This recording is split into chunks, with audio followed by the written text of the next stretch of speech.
catlovedreamingpeach.com.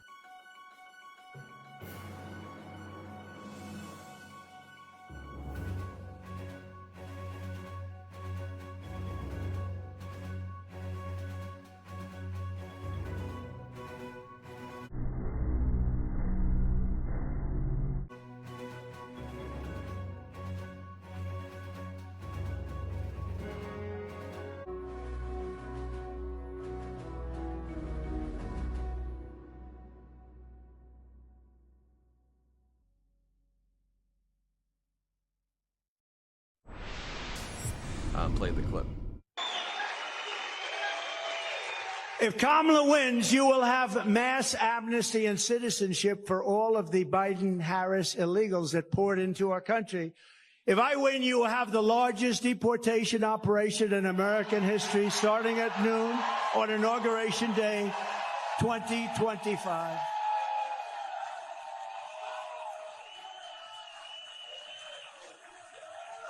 And, you know, I don't say that happily because it's not an easy situation. Play the clip. If Kamala wins, you will have mass amnesty and citizenship for all of the Biden-Harris illegals that poured into our country. If I win, you will have the largest deportation operation in American history, starting at noon on Inauguration Day, 2025.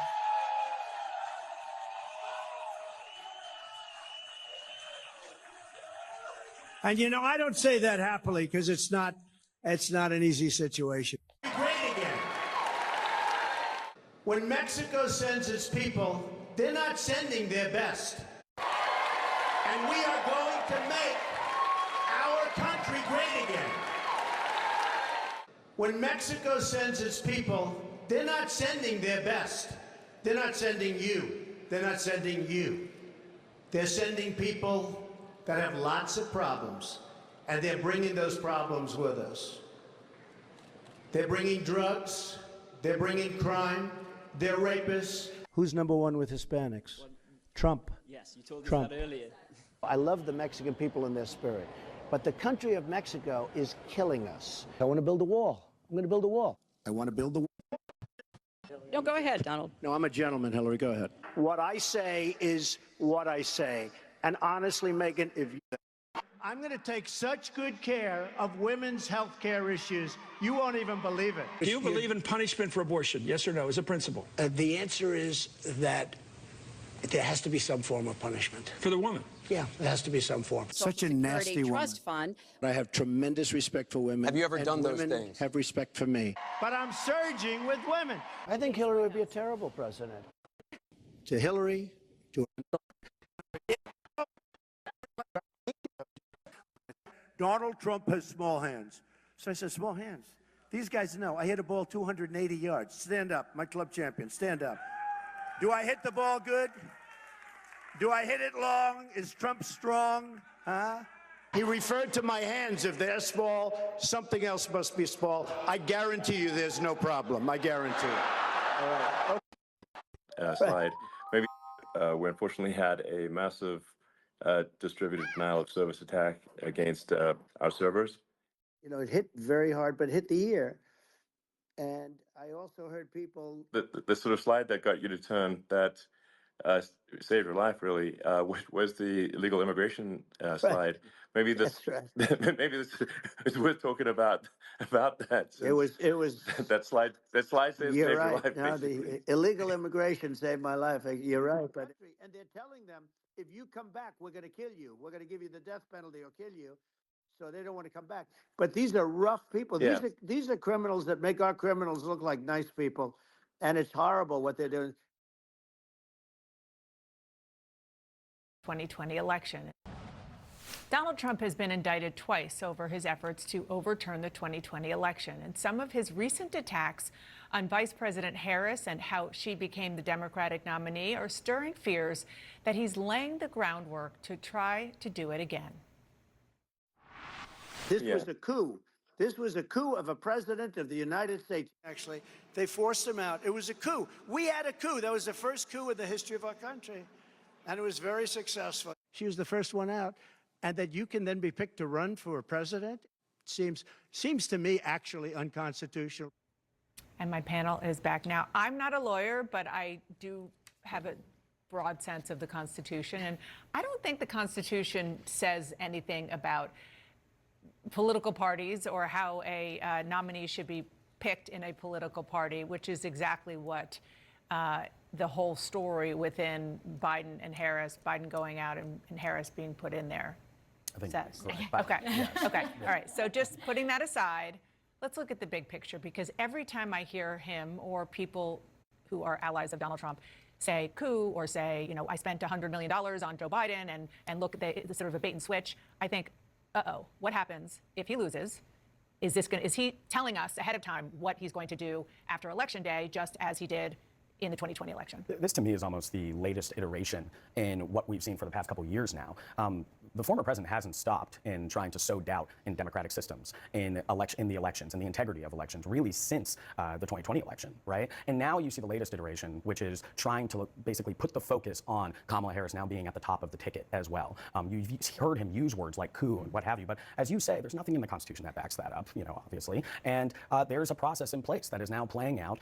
They're going to follow that process in the DNC as well. But I see this as just the latest step in something that I remember the FBI and the Homeland Security warning about after DHS, saying that continuing to make false statements about the election and the election process will have a ripple effect, and will have a negative ripple effect when it comes to perceptions across the country and people's trust in democratic systems. Yeah, I mean, look, he's pissed. He was running against Joe Biden and doing very well, and now he's not. The rally sizes, he puts a lot of stock in those things. So Is happening on the ground in Georgia, passed by the state election board. Counties now have leeway to delay reporting of the votes that come in. Election board, the former president did in Georgia, light on fire that they're pit bulls for transparency. Now it seems like groundwork is being laid potentially to at least slow down, if not, you know. Well, this is hamper, because this is based on a fundraiser in Los Angeles yesterday, and he's by a lot, and that means we held a call to mobilize disaffected GOP voters. Thousands of lifeline Republicans and former lawmakers Firsthand witness to the chaos of the Trump presidency behind closed doors. Let's discuss with former RNC Communication Director Doug Heye and Democratic strategist Laura Fink. Doug, should the Trump campaign right now be concerned about these voices, disaffected Republicans in your Republican Party? They should, and I'll tell you specifically why, Wolf. It's not because of anything that we necessarily just heard. It's what I saw in Raleigh, North Carolina earlier this year at a Nikki Haley rally, one of the last ones she had before pulling out of the race. The atmosphere in that room was very real, and those voters who were there, they were very real. The ones who were wearing the T-shirt. Responding. The name of the company, but they go on strike and you say, that's okay, you're all gone. You're all gone. Vice President Harris and I have both had the privilege of joining workers on the picket line. Donald Trump and J.D. Vance, they see the world very differently than we do. They've waged war on workers, and their ability to collect. Every vote counts, as they say. Laura, Trump is getting some serious backlash over his comments about workers on strike earlier in the week. I want you and our viewers to listen to what he actually said and how Tim Walz is responding. Well, you're the greatest cutter. I mean, I look at what you do. You walk in and you just say, you want to quit? They go on strike. I won't mention the name of the company, but they go on strike and you say, that's okay, you're all gone. You're all gone. Vice President Harris and I have both had the privilege of joining workers on the picket line. Corporations the upper hand when it came to those very fine.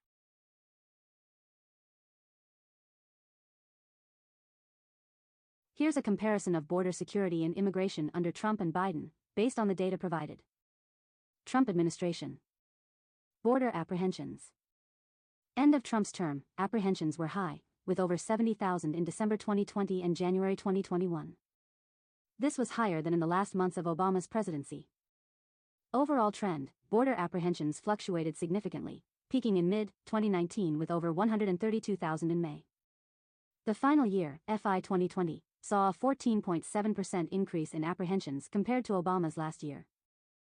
Policies and actions.